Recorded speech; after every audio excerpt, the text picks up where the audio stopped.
It is better to be feared than loved, if you cannot be both. There is no avoiding war, it can only be postponed to the advantage of others. It is not titles that honor men, but men that honor titles. One who deceives will always find those who allow themselves to be deceived. The more sand has escaped from the hourglass of our life, the clearer we should see through it. Men rise from one ambition to another. First, they seek to secure themselves against attack, and then they attack others. No enterprise is more likely to succeed than one concealed from the enemy until it is ripe for execution. Of mankind we may say in general they are fickle, hypocritical, and greedy of gain.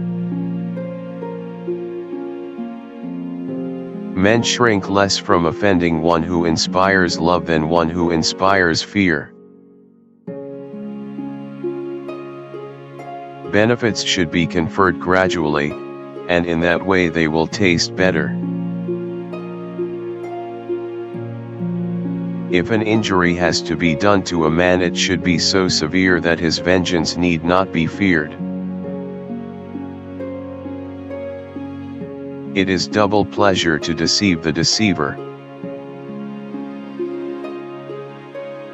Before all else, be armed.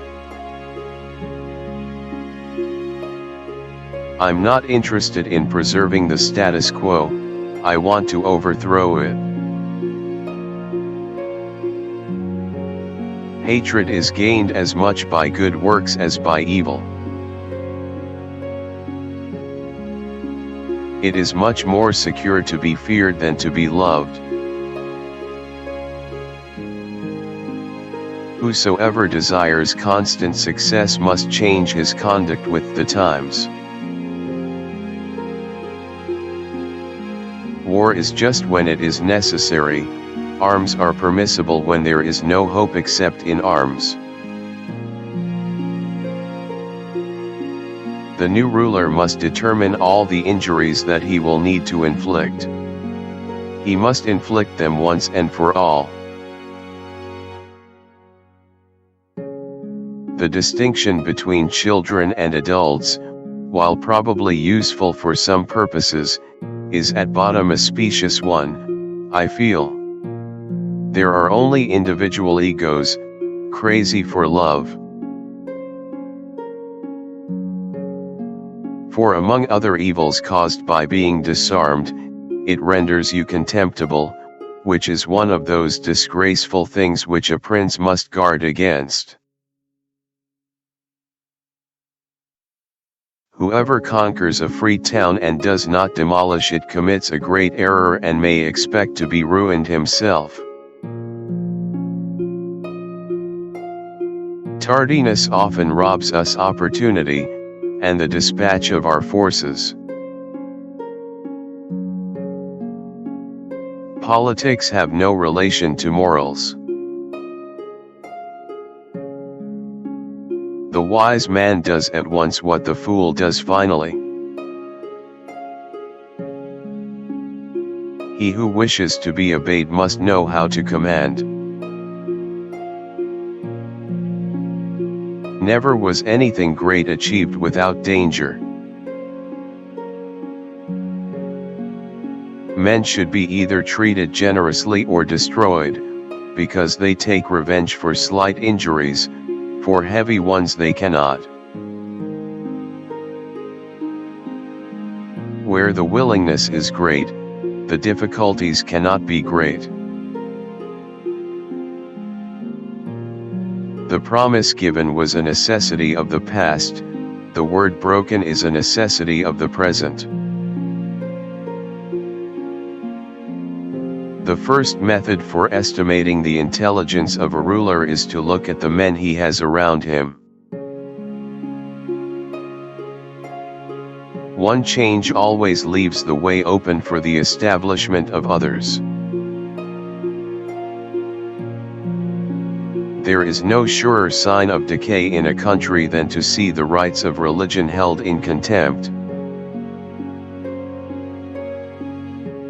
To understand the nature of the people one must be a prince, and to understand the nature of the prince, one must be of the people.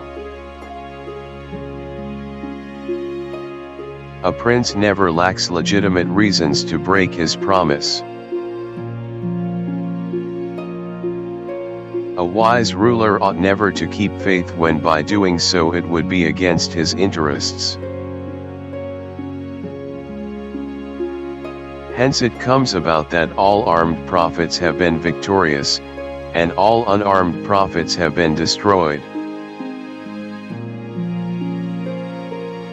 Nature that framed us of four elements, warring within our breasts for regiment, doth teach us all to have aspiring minds. We cannot attribute to fortune or virtue that which is achieved without either. Since it is difficult to join them together, it is safer to be feared than to be loved when one of the two must be lacking. Men are so simple and yield so readily to the desires of the moment that he who will trick will always find another who will suffer to be tricked. Princes and governments are far more dangerous than other elements within society.